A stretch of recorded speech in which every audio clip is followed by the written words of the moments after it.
Donald Trump was, by Jeffrey Epstein's own account, Jeffrey Epstein's closest friend for more than a decade. I'm happy to yield to the gentle lady from Wyoming if she chooses to deny that or has some evidence to rebuff that. Absolutely, absolutely. Oh, you don't accept any of the photographic? No evidence of that whatsoever. Have you ever seen a photograph of Jeffrey? Who was your attorney? I'm reclaiming my time, Ms. Hagman. Reclaiming my time, Ms. Hagman. Who was Epstein's attorney? I'm reclaiming my time. The committee will come to order. I'm very happy. Mr. Raskin controls the time. Mr. Raskin. There are tons of photographs of Jeffrey Epstein and Donald Trump, which the gentlelady apparently chooses not to see with her own eyes.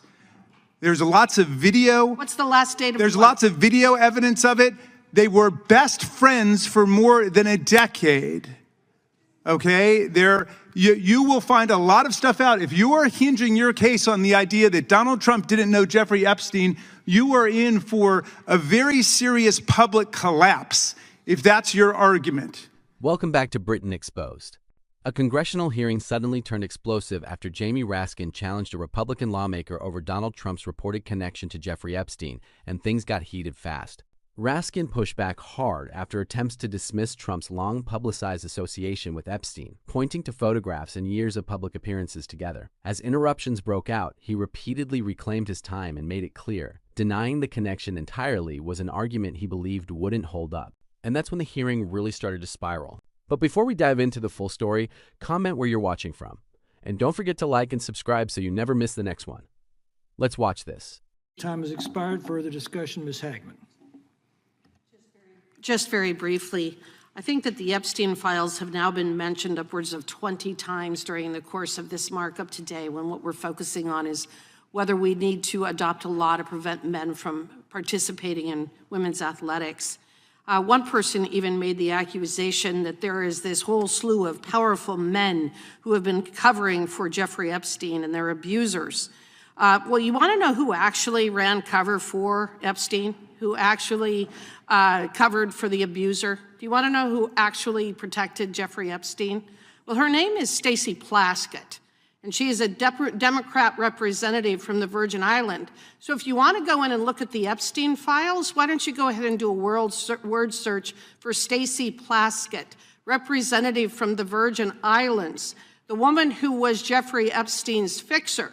So if you want to talk about powerful men covering for Epstein, I think Stacey Plaskett has something as well to answer for being Jeffrey Epstein's fixer. So I would start on that side of the aisle to determine what kind of work she was doing for Mr. Epstein, because we know that she was his fixer, and her name is in the Epstein files repeatedly. So I think that what we really need to focus on here is the bill at hand, which is whether men should be allowed to compete in women's sports. I think we need to get back and kind of focus what we're talking about here, and that's what it is. If you want to talk about Epstein, I think the first person we need to go to is Stacey Plaskett. If you want to talk about the issue at hand, let's focus on this. With that, I yield back. Gentlelady yields back. Further discussion, Mr. Raskin. Thank you very much, Mr. Chairman. And I rise in support of the gentlelady's amendment. Let me just respond immediately to what we just heard. Donald Trump was, by Jeffrey Epstein's own account, Jeffrey Epstein's closest friend for more than a decade. I'm happy to yield to the gentle lady from Wyoming if she chooses to deny that or has some evidence to rebuff that. Absolutely. Oh, you don't accept any of the photographic? No evidence of that whatsoever. Have you ever seen a photograph of Jeffrey? Who was your attorney? I'm reclaiming my time, Ms. Hagman. Reclaiming my time, Ms. Hagman. Who was Epstein's attorney? I'm reclaiming my time. The committee will come to order. I'm very happy. Mr. Raskin controls the time. Mr. Raskin. There are tons of photographs of Jeffrey Epstein and Donald Trump, which the gentlelady apparently chooses not to see with her own eyes. There's lots of video. What's the last date of There's lots of video evidence of it. They were best friends for more than a decade. Okay?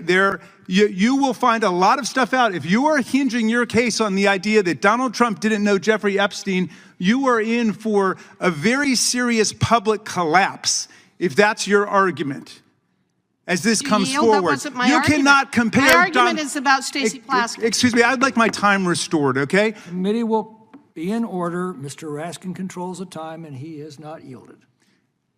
Mr. Raskin. Stacey Plaskett is barely a comma in the encyclopedia of Donald Trump's complicity and involvement with Jeffrey Epstein and his international human sex trafficking ring. Okay, and if you don't understand that and you don't believe it, then you've not done anything to familiarize yourself with the evidence, Ms. Hageman. I'm sorry. And I know that your predecessor in office, Ms. Cheney, would have done that. She was scrupulous and she was studious and she took the facts seriously and she was not an ideologue who just fell for a cult leader. Okay? Now, back to the matter at hand. Presently, the Olympic Committee has already made the decision, I think, in more than half of the sports. So it's already decided, for example, that with respect to boxing, with respect to rugby, with respect to swimming, with respect to tennis, and with respect to volleyball, as I understand it, that all of these are limited to the sex assigned at birth. That's already been decided. So we are intervening now as the United States Congress to make a decision about a miscellaneous category of a handful of other sports, which have not even been mentioned by our colleagues, which appear to still be open to transgender athletes. Here are the ones that I see them are skateboarding, skiing and snowboarding, table tennis, ping pong, and then ultimate frisbee. Now, perhaps someone over there can explain why, when American citizens are being shot in the face by federal agents, and the entire heartland of the country is in an uproar because of Donald Trump's private paramilitary army that nobody on the other side seems to want to talk about, we should be talking about whether or not transgender girls or women should be able to participate in ultimate frisbee competitions. Because that's really what we're talking about today. But they sure would much rather be talking about that than anything else. They don't want to talk about what's really in the Epstein files. I'm surprised, I'm stunned, I'm astonished, I'm flabbergasted by Ms. Hageman, who seems to go way beyond anything else I've heard from other Republicans. She seems to be in open denial that Donald Trump and Melania Trump had anything to do with Jeffrey Epstein. That's astonishing to me. I think she's setting herself for a huge public relations fall by going that far. Oh, here's some photographs, Ms. Hageman. How do you see about those? Do you think those are created by artificial intelligence? You got any problem with any of those pictures of your hero with Jeffrey Epstein, his closest friend for more than a decade? Thank you for bringing forth the photographic evidence. Keep that up for a while. Apparently some people haven't seen those pictures. They're very happy to talk about Stacey Plaskett, the non-voting delegate from the Virgin Islands, or Bill Clinton. And anybody who was involved in any crime should be punished for it, whether they're Democrat, Republican, Independent. I'll say it right now. Will Ms. Hageman, the very distinguished gentle lady from Wyoming, say that? Will she say that Republicans should be punished for their crimes if they were complicit in a $1 billion international child sex trafficking ring? I don't think so. I don't think she'll say it, not if it's Donald Trump. It's all about Donald Trump following him off into a path of oblivion. I yield back. Gentleman's time has expired. Is there further discussion? Mr. Moore. I yield to the gentlelady from Wyoming. Just very briefly, it clearly hit a nerve, didn't I, Mr. Raskin? Oh, very much so, because you don't tell the truth. It's very obvious. And that hits a huge nerve. I think that it's very obvious. Ms. Hageman, I'll interrupt her the same number of times she interrupted me, Mr. Chairman. Controls the time and is not yielding. Mr. Chairman, hold on. The ranking member just accused the gentlelady of lying. And I don't... Never use that word. Never use that word. Didn't he say about not telling the truth? The committee will be in order, Mr. That was the standard established earlier today, Mr. Roy. You weren't here. The committee will be in order. Does Mr. Roy make a point of order? May I inquire as to whether the gentleman with the ranking member accused the gentlelady of not telling the truth? I heard something to that effect that I might have misheard. If the gentlelady was denying that Donald Trump knew Jeffrey Epstein, that would not be a truth that I could endorse in the world of objective reality. This is my time. I never made that claim. I'll yield back for now, Mr. Chairman. Everybody calm down here, okay? The committee will be in order.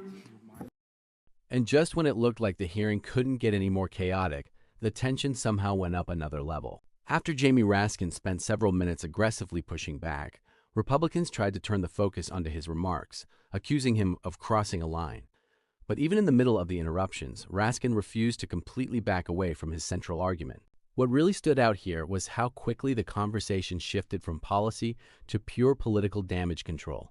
Instead of debating the issue at hand, lawmakers were suddenly arguing over who said what, who interrupted whom, and whether certain claims had gone too far.